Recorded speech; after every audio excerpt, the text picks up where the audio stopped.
Jim Harbaugh is one of the best coaches in football history. He goes to failing programs and he turns them around. He's never gone into a great situation where they were making playoffs before and then he takes them over the hump and they win. Like, let's start off all the way back in '04. University of San Diego. First season turns it around, gets them 7-4. Um, and then the next year they go 11-1, winning their Pioneer title, and he took them to the first one at 7-4. Then he goes to a failing Stanford program, and they had arguably the best success they've ever had with him, Andrew Luck. Then he goes to the 49ers. The 49ers were a failing team at that time. Hadn't reached the NFC Championship or Super Bowl since '94. I wasn't even born back then. And people are like, well, he inherited a great team. Then why couldn't they make the playoffs without him? They were calling Alex Smith the biggest bust in NFL history because Aaron Rodgers was also in that draft.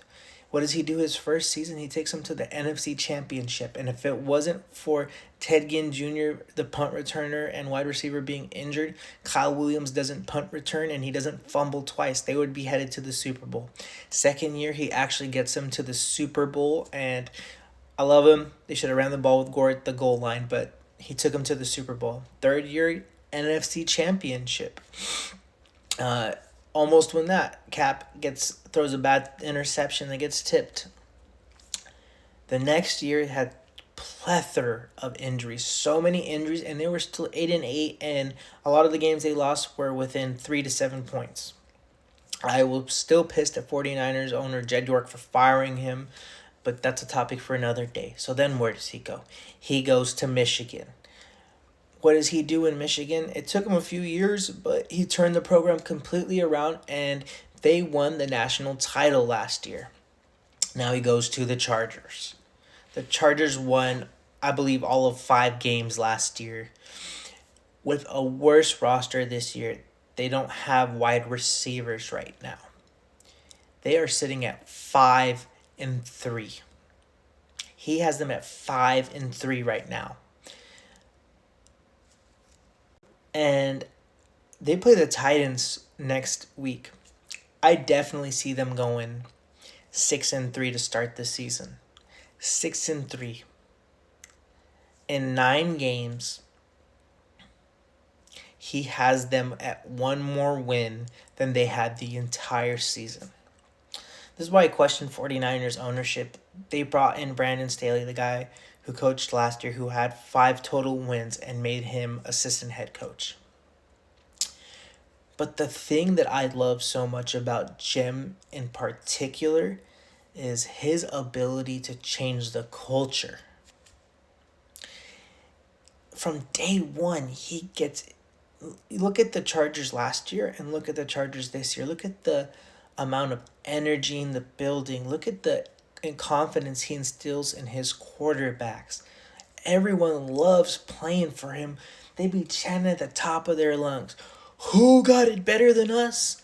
Nobody. I would take that man as head coach for the 49ers any day, even over Kyle Shanahan. Actually, much over Kyle Shanahan, if I'm being quite frank. In a game that the Chargers would have been known to choke against the Bengals, Jim Harbaugh and the Chargers were able to close it. Yes, the Bengals missed 2 field goal attempts, but who's not to say that was because of the Chargers' defense? Jim Harbaugh has a team that was 5-12 last year at 7-3.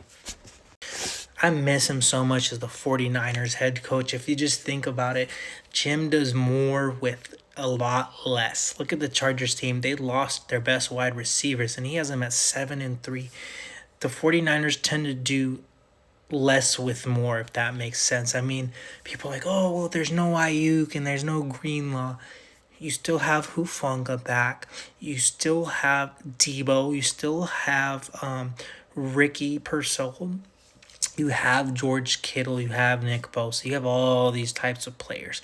And it's just, oh, we're injured. He always makes excuses. You don't hear Kansas City making excuses. I would take Jim Harbaugh over Kyle Shanahan any day. Kyle Shanahan tends to just sulk or sit in the corner sulking.